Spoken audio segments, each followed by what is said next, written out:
Operations Center. But right now we turn our attention to this brand, South Africa, and we are joined by the CEO of Proudly South African, Lesley Sedibe, and we want to know from him what his impressions are of these elections so far. Well, I think as South Africans we can be proud of the fact that 20 years into our democracy we are going into a fifth election which by all accounts is going well. I think that as South Africans prior to 1994, I've got a gentleman who's a gynecologist who made a very powerful metaphor. He says, before 94, South Africa was pregnant, and as with parents who are expecting a child, we were also all as a nation full of expectation. And when the child is born, what do you do when your child misbehaves? What do you do when your child does not meet your expectation? And I think it's a question of us as South Africans doing our best to manage the expectations. I mean, we've had all kinds of challenges. Yeah. What do you do when your child does not meet your expectation? Do you just throw them out of the house? No. You don't. So I think what we need to do as South Africans is embrace the fact that as a country we have done well. South Africa is a stable democracy. The fact that some people, rightly or wrongly, don't even know who the president of the country is actually not such a bad thing, because in other countries there's been only one president from day one, and I think that's something that's quite popular on the African continent. So I think we've done well as South Africans. Yeah. I mean, I happened to be in South Sudan last year. 10 days after I left, the president of the country dissolved cabinet, and today the country is in turmoil. Yeah. We've seen stories about young girls who've been abducted by Boko Haram in Nigeria. Those are very sad and painful stories. And I think that when we look at South Africa, there is a lot of good that has come out of the past 20 years. Of course, there are challenges along the way. Of course, not every South African has a home and not every South African has a job. But I think on balance, we've done very well. Is the glass half full or is it half empty?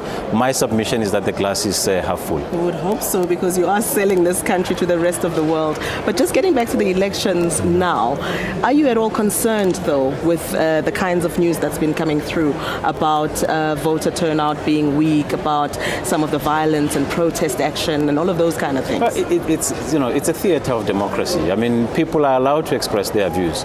The fact that you don't have the police running around and clobbering people, and it just shows the maturity of our democracy, that people can express their views and say that we're not happy with this, we're not happy with that. And that is the part about the stability of our democracy that we don't celebrate.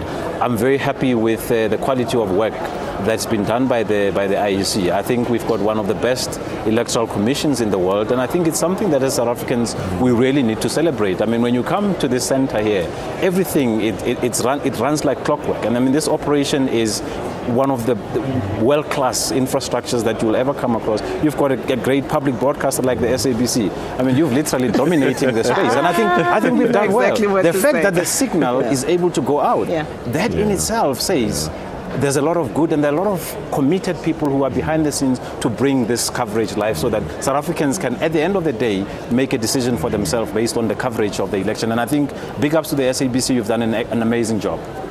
All right. Just to say, talking about well-run elections, I know that you've traveled quite a bit and you've seen what's happened in other parts of this continent in particular, and you sort of alluded to it earlier.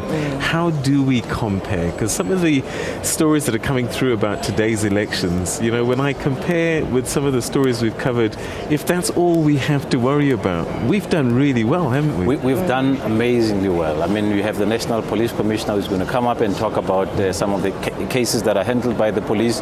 I think our police and the law enforcement agencies have done extremely well. I think as South Africans we've done extremely well, and I think we need to give ourselves credit. The problem with South Africans, we've got the tendency of beating ourselves, and I suppose it's because people are passionate about this country and we want to see the country succeed. But you know what? We've done well. I was in South Sudan, as I mentioned earlier. 2 years into a democracy, they're struggling. The center is not holding. You go to Ukraine, look at what's happening in Ukraine, look at what's happening in Syria. Many parts of the world, there's a lot of instability and everybody's crying out. They are saying, if only this country had a Mandela, if only this country had the miracle of South Africa. And that's what we have, and that's what we need. We need to focus on the positive and say, how do we build from this in order to become one of the greatest nations in the world? Yeah, indeed. And we need to be as proud of our country so that we go out and vote and make sure that our vote counts as well. I mean, that's a key thing. Absolutely. And I mean, that's why the election is such an important pillar of our democracy.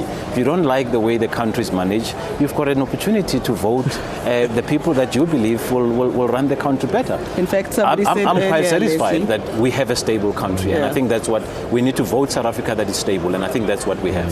Somebody said earlier in one of our packages that she's going out to vote just so that she can complain. She wants to earn the right to complain. That's it. Yeah. But that's it. I mean, if you don't go out and vote, you've got a couple of hours, an hour and a half. You go ahead, go and exercise that vote, so that tomorrow when things do not turn out the way you thought they would be, you have no right to complain because you had an opportunity and you didn't exercise it. So I think that the mere fact that I can wake up in the morning and go and vote and mix with people from other races, I mean, some of these things, I'm sure Verwoerd is probably telling you wherever he is, they never thought such things will happen. Yeah. And this miracle of this new nation is at work, and I'm just proud to be part of a country where there is, without any fear of intimidation, there's no violence. I can go and cast my vote. I'm proudly South African, and I love this nation. And I think we're an amazing nation. We're great. And I think that's a great place to pause for thought. We're very proud to have had you on the program. Thank you very much indeed for coming. The energy is infectious. I'm feeling it right here. I am proudly South African. We're going to take a quick break, and after the break, we'll find out what the security situation is like across the country.